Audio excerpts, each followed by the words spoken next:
السلام علیکم ورحمۃ اللہ وبرکاتہ۔ ناظرین، افغانستان کی سرزمین پر اسلام کیسے پہنچا، یہ جانتے ہیں اس ویڈیو کے اندر۔ یہ وہ زمانہ تھا جب افغانوں کو اپنی نجات کے لیے کسی ایسے رہنما کی ضرورت تھی جو انہیں انسانوں کی غلامی سے نکال کر دین فطرت کی طرف لے جائے اور اقوام عالم کے ہاتھوں میں کھلونا بننے کی بجائے انہیں اپنے پیروں پر کھڑے ہونے کا قرینہ سکھائے۔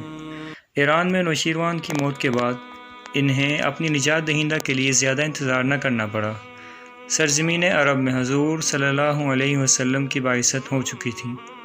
معرکہ بدر میں اسلام فتح یاب ہو چکا تھا۔ دنیا والے مدینہ منورہ میں پہلی اسلامی حکومت کے قیام کی خبریں سن کر حیرت زدہ تھے۔ ناظرین، ان دنوں افغانستان کے اکثر اضلاع صوبہ خراسان کی حدود میں شامل تھے۔ خراسان سلطنت ایران کا وسیع رقبے پر پھیلا ہوا صوبہ تھا۔ اس کے علاوہ ایران کی حکومت یعنی ساسانی خاندان میں انتشار کے ساتھ ہی افغانستان کے قبائلی سرداروں کی خود مختاری بڑھنے لگی اور تقریباً سارے افغانستان پر قبائلی سرداروں نے قبضہ کر لیا۔ یہ 6 صدی عیسوی کا تیسرا عشرہ تھا۔ جزیرۃ العرب میں حضور صلی اللہ علیہ وسلم نے دنیا کو کفر و شرک اور ظلم و ستم کی تاریکی سے نکالنے کے لیے قیامت تک جاری رہنے والے سلسلہ جہاد کا آغاز فرما چکے تھے، اور اس عظیم مقصد کے لیے صحابہ کرام رضی اللہ عنہم جیسے جانثاروں کی جماعت تیار ہو چکی تھی۔ انہیں کیسر و کسریٰ کے تخت و تاج پیروں میں روننے کی بشارت بھی زبان نبوت سے مل چکی تھی۔ آپ صلی اللہ علیہ وسلم کی وفات کے بعد حضرت ابوبکر صدیق رضی اللہ عنہ کے دور میں اسلامی لشکر جزیرۃ العرب سے مرتدین اور باغیوں کا صفایا کرتے ہوئے شام اور ایران کی سلطنتوں کا ایوان دہلانے لگا۔ ناظرین، حضرت عمر فاروق رضی اللہ عنہ کے دور میں ایک طرف حضرت خالد بن ولید رضی اللہ عنہ اور حضرت ابو عبیدہ بن جراح رضی اللہ عنہ جیسے جلیل القدر صحابی دمشق اور القدس پر فتوحات کے پرچم لہرا رہے تھے۔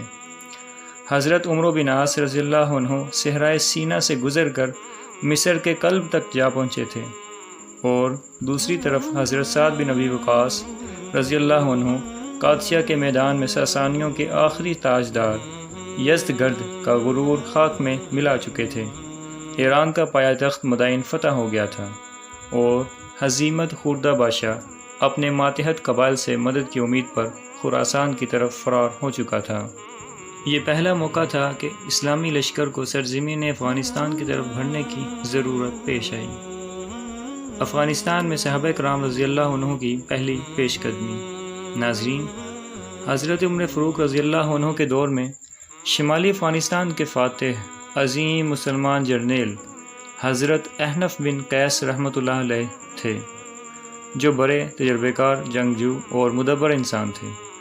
انہوں نے حضور اکرم صلی اللہ علیہ وسلم کا زمانہ پایا تھا مگر زیارت کا شرف حاصل نہ کر سکے تھے۔ ان کی مہمات کا آغاز تب ہوا جب امیر المؤمنین حضرت عمر فاروق رضی اللہ عنہ نے ان کو یزدگرد، جو کہ ایران کا بادشاہ تھا، کے تعاقب میں خراسان کی سرحد عبور کرنے کا حکم دیا، اور یہی وہ پہلا موقع تھا کہ جب اسلامی فوجیں افغانستان کی حدود میں داخل ہوئیں۔ ناظرین، اسلامی فوج دانستہ طور پر افغان سرزمین پر حملہ کرنے کے لیے نہیں آئی تھی۔ اصل میں وہ صرف ایران کی فتح کو یقینی بنانے کے لیے ایران کے بادشاہ کو گرفتار کرنا چاہتی تھی، لیکن چونکہ ایرانی بادشاہ یزدگرد افغان سرزمین کی طرف فرار ہو گیا تھا، لہٰذا لشکر اسلامی کو بھی افغان سرزمین میں داخل ہونا پڑا۔ یعنی ہم کہہ سکتے ہیں کہ افغان سرزمین پر اسلام آنے کی وجہ ایرانی سلطنت بنی، جسے ختم کرنا مسلمانوں کے لیے ضروری تھا، اور یوں افغان زمین کے بہادر اور غیور باشندوں کو اسلام کی نعمت حاصل ہوئی۔ ناظرین، خراسان کی حدود میں پہلا شہر تبسین تھا، جسے خراسان کا دروازہ کہا جاتا تھا۔ احنف بن قیس رحمۃ اللہ علیہ اس طرف روانہ ہوئے اور 643 عیسوی میں اسے بآسانی فتح کر لیا، یعنی کہ آج سے تقریباً 14 صدیاں پہلے۔ اس کے بعد وہ ہرات کی جانب بڑھے اور معمولی جنگ کے بعد یہاں قبضہ کر لیا۔ ناظرین، ایران کے بادشاہ یزدگرد نے اپنے معاون قبائل کے ساتھ بلخ میں ڈیرے ڈال دیے اور ساتھ ہی اپنے پڑوس کی قدیم چینی بادشاہت کی طرف مدد کے لیے سپاہی دھرا دیے۔ اسلامی فوجوں نے یزدگرد کو زیادہ موقع نہ دیا اور بلخ پہنچ کر ایک زوردار معرکے کا آغاز کر دیا۔ یزدگرد کو شکست ہوئی اور وہ دریائے آمو پار کر کے اپنے حلیف چینی حکمران کے پاس فرار ہو گیا۔ احنف بن قیس رحمۃ اللہ علیہ نے بلخ سے لے کر تخار تک تمام علاقے پر قبضہ کر لیا اور ربیع بن عامر رضی اللہ عنہ کو تخار کا انتظام سونپ دیا۔ ان فتوحات کی اطلاع حضرت عمر فاروق رضی اللہ عنہ کو ہوئی تو فرمایا، کاش ہمارے اور اہل خراسان کے درمیان آگ کا سمندر ہوتا۔ حضرت علی رضی اللہ عنہ نے بے ساختہ پوچھا، امیر المومنین یہ کیوں؟ فرمایا، اس ملک کے لوگ 3 بار جھاڑے جائیں گے اور تیسری بار ان کو جڑ سے کاٹ دیا جائے گا۔ میں چاہتا ہوں کہ ایسا مسلمانوں کے ساتھ نہ ہو، بلکہ جو پیش آنا ہو وہ وہیں کے باشندوں کے ساتھ پیش آئے۔ ناظرین، اس سے معلوم ہوتا کہ غالباً حضرت عمر فاروق رضی اللہ عنہ کے علم میں ایسی حدیث ہوں گی جن میں خراسان یعنی افغانستان میں مستقبل کی شدید جنگیں وقوع پذیر ہونے اور غیر معمولی حوادث ٹوٹنے کا ذکر ہوگا۔ اللہ ہی بہتر جانتا ہے۔ تاریخ ثابت کرتی ہے کہ واقعی یہ سرزمین بڑی بڑی آزمائشوں اور جنگوں کا نشانہ رہی۔ چنگیز خان کے حملے میں تو واقعتاً یہاں آبادی کو جڑ سے اکھاڑ دیا گیا۔ سوویت یونین کے یلغار میں بھی اسی قسم کا قتل عام ہوا اور یہ سلسلہ امریکی یورش کی شکل میں پھر سے جاری ہوا تھا۔ عہد فاروقی میں فتوحات افغانستان کی حدود۔ ناظرین، شمالی افغانستان میں تخار تک کے علاقوں کی فتح احنف بن قیس کا کارنامہ ہے۔ اس کے بعد حضرت عمر فاروق رضی اللہ عنہ نے انہیں آگے بڑھنے اور دریائے آمو عبور کرنے سے روک دیا تاکہ مفتوحہ علاقوں کی تعمیر و ترقی اور وہاں تبلیغ اسلام کی طرف توجہ دی جائے۔ چنانچہ تخار شمالی افغانستان کے مفتوحہ علاقوں کی آخری سرحد قرار پایا۔ جنوبی افغانستان عاصم بن عمرو نے فتح کیا تھا، جس کے باعث انہیں فاتح سیستان کہا جاتا ہے۔ ناظرین، نمروز کا موجودہ صدر مقام زرنج، جو اس وقت جنوبی افغانستان کا مرکز سمجھا جاتا ہے، انہی کے ہاتھوں فتح ہوا تھا۔ حضرت عمر رضی اللہ عنہ کے دور میں پیش قدمی یہاں پر روک دی گئی تھی۔ اس طرح سیستان افغانستان کے جنوب کا آخری مفتوحہ صوبہ بن گیا۔ فتح افغانستان میں حضرت عمر فاروق رضی اللہ عنہ کا طرز عمل۔ ناظرین، حضرت عمر فاروق رضی اللہ عنہ ایران اور افغانستان کے باشندوں کے مزاج اور ان علاقوں کے طبعی و جغرافیائی فرق کو خوب سمجھتے تھے۔ انہیں معلوم تھا کہ جس رفتار سے اسلامی فوجوں نے ایران کی وسیع و عریض سلطنت کی حدود میں پیش قدمی کی ہے، اسے افغانستان میں برقرار رکھنا ممکن نہیں۔ اس لیے وہ افغانستان پر مسلسل فوج کشی غیر ضروری بلکہ نقصان دہ سمجھتے تھے۔ چنانچہ اس لیے انہوں نے حضرت احنف بن قیس رضی اللہ عنہ کو مزید پیش قدمی سے روک دیا تھا۔ حضرت عمر فاروق رضی اللہ عنہ کی یہ رائے نہایت دور اندیشی اور بالغ نظری پر مبنی تھی۔ وہ جانتے تھے کہ ایران کی عیش پسند قوم کی بنسبت اہل افغانستان حد درجہ جفاکش اور جنگجو ہیں۔